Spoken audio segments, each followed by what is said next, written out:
En el medio de esta plaza hay una piedra redonda donde se sientan los mozos cuando vienen de la ronda. Ay la la, ay la la, ay la la, ay la la, ay la la, ay la la, ay la la, ay la la. Chámome Marc Rodríguez dos Santos, pero son conocido como Mar dos Santos. Eu nacín en Barcelona, xa con 5 anos empecé a bailar na Casa Galega Hospitalet, ali en Barcelona. Sempre comecei por obligación neste mundo, por obligación dos pais e tal. E, bueno, e a raíz dos anos seguintes, pois foi como unha comodidade, unha vía de escape, pois, bueno, outra maneira de ver tamén as cousas, e a música e todo. Asómate a la ventana, si a tu amante quieres ver, la luna te da de cara, bien lo puedes conocer.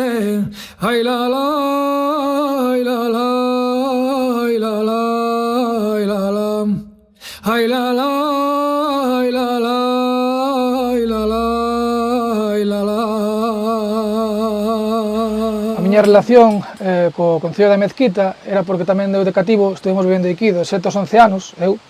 Entonces, pois, a máis, a miña nai, pois, é de aquí, do Pereiro, non?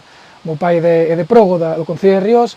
Entonces, pois, nada, eu, cando vivía fora en Barcelona, pois, veraneaba aquí, viña aquí ao Nadal, e, bueno, en fin, e agora, pois, fai pouco, pois, estou vivendo aquí no Pereiro agora, e, bueno, basicamente, eso, non? O que me fai arraigo é un arraigo familiar, basicamente. Nunca fun dun sitio en concreto. Eu considero Pereiro, sempre digo que son das Fieiras, pero claro, en Barcelona sempre fun o galego e aquí sempre sería o catalán. Asómate a la ventana, puchero de cocer mocos, no digas a la mañana que no te rondan los mozos. Ei valle non ven, un carpinteiriño que traballe ben. A la puerta del molino me puse a considerar las vueltas que da la rueda y las que tiene por dar. Ei valle non ven, un carpinteiriño que traballe ben. Cada vez coñendo máis cariño ao baile, máis cariño ao mundo folclore, o folclore en xeral, e entonces, pues, bueno, creo que agora hoxe en día para min o folclore é o meu estilo de vida. Non percibo a vida sin folclore, a verdad. Cando me empecé a dedicar profesionalmente no mundo do baile foi cando vim a vivir a Vigo, que me entrei na asociación de O Fiadeiro. Aí foi cando empecé a ver o baile realmente como unha profesión ou como algo máis que un hobby, non? E tamén gracias a Chisco Feijóo, que fixen a gira con el, aí foi cando empecé xa a cobrar no mundo do baile, vamos. Na Mezquita hai vos mozos, santigos o borlameiros, e no pueblo do Pereiro, a flor dos mozos solteiros. Ei valle non ven, un carpinteiriño que traballe ben. Escollín esta canción principalmente porque eu, como son do Pereiro, originalmente, entonces, pois, me faría ilusión facerlle esa homenaxe tamén a todas esas mulleres e todos os homes pois, que lle fomos recollendo, non? Entonces, pois, principalmente quería facerlle este canto do Pereiro e esta xota do Pereiro, pois, eso, honrándolle honor a todas esas mulleres e homes que estaban no Pereiro, que, bueno, que a veces son héroes anónimos, porque sempre digo que a veces non lle damos o valor realmente que vale, non? A música da aldea. E entonces, pois, bueno, gracias a Dios agora, co tema de letras galegas e demais, pois xa está empezando a ver un poquinho máis este fruto. En el medio de Pereiro hay unha inmensa laguna donde se bañan las guapas, porque feas no hai ningunas. Vale, a primeira vez que escutei esta canción foi nunha recollida que lle fixera Maruja e a Xita, e a verdad que me chamou moita atención pois o tono que lle ponían, non? Entonces, pois, bueno, quixen manter ese tono e quixen manter, pois, bueno, esa cordura e ese estilo tan peculiar que ten o Pereiro e bueno, pois, esa foi a miña fonte de referencia, a miña fonte, pois, de inspiración tamén. No digas que a la mañana que no te rondan los mozos, la la la la la la la la.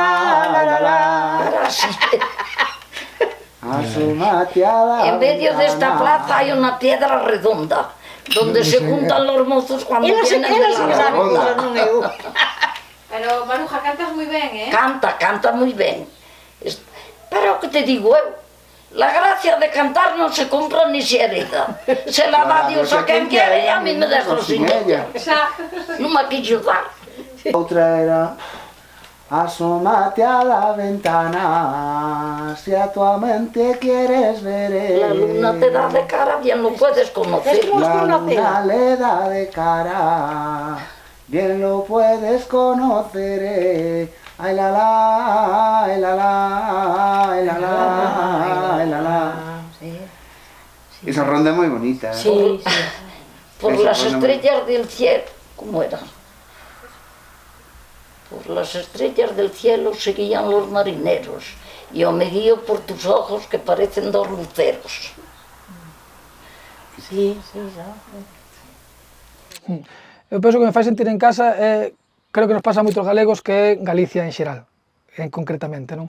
Porque cando estaba vindo en Barcelona e viña a Galicia, aínda que fora un fin de semana, xa era como miña medicina, non? Era como volver a recuperar todo. Entón, pois eso. Aquí no Pereiro, pois bueno, sempre tuve un sitio en especial, sobre todo esta ermita que hai aquí, sempre é como mi vía de escape, non? E moitas veces viña aquí por as tardes, cando, bueno, estaba así, pois, agobiado con miñas cousas, pois viña aquí a tocar e a bailar eu solo, así, rollo bohemio. Que unha das razóns que estou aquí no Pereiro, porque acabei petando a cabeza, porque eu, bueno, marchei a vivir a Vigo, marchei a vivir a Santiago, e, bueno, xa sabemos todos como está el mundo económicamente, como vivimos sempre al límite, non? Eu sempre digo que vivimos a veces tan automáticos, a vida en xeral, que nunca nos paramos a sentir como estamos da salud mental. Quer decir, sempre vivimos por inercia, levantamos, traballo, funciona, sabes? Entonces, cando non paramos a pensar como estamos a salud mental, entonces, eso foi o meu caso, non? Que eu me levantaba, funcionaba, e chegaba a casa pola noite e dicía, es que non estou sendo feliz. O sea, estou sendo feliz da vida que estou tendo. Quer decir, estou traballando, estou pagando un alugueiro, estou pagando os gastos principales, pero realmente non estou sentíndome ben. Entón, unha das razóns que estou aquí vivendo no Pereiro estes últimos meses foi porque necesitaba parar por un punto de aparte para desconectar un pouco, aprender de mí mismo e, bueno, pues basicamente eso foi, e agora estou nese punto de conocer a mí mismo para despois volver a volar e volver, pues, salir al mundo exterior, como digo, ¿no? Nas cidades suele pasar, que sempre estás en activo todo o día, sempre fas actividades, sempre fas cousas, entonces, ao chegar á aldea e estar cunha paz, o sea, con moita tranquilidade, a primeira semana, moi ben, pero a partir da segunda semana é como que xa estás deseando marchar, pero cando marchas, neste caso para Barcelona, é como que xa botas de menos volver, porque esa paz e tranquilidade é como realmente é o que te alimenta da energía e, bueno, en fin, eso, basicamente. Pero hai que gustar tamén. Entonces, pues bueno, non hai maior logro que facer o que che gusta, dedicarte ao que realmente che gusta, e eso, e a nivel profesional, pues, va arraigado personal, quero decir, que me gustaría vivir da música, e bueno, entonces, eu creo que está todo arraigado, profesional e personal, eso. Poder vivir da música e bueno, e compartilo coa sociedade, co mundo, o que fago, e eso. Para min, raíces sonoras, pues cando me dicen esa palabra, pues na cabeza de ben, pues como folclore, como música do pobo, como música de raíz, como música, bueno, en fin, música de todos, que ao fin e a cabo, a música de pobo, de todos, e en fin, eso que a mí me transmite esa palabra, esa... E valle non ven, un carpinteiriño que traballe ben. En el medio de Pereiro hay una inmensa laguna donde se bañan las guapas, porque feas no hay ningunas. E valle non ven, un carpinteiriño que traballe ben. E valle non ven, un carpinteiriño que traballe ben.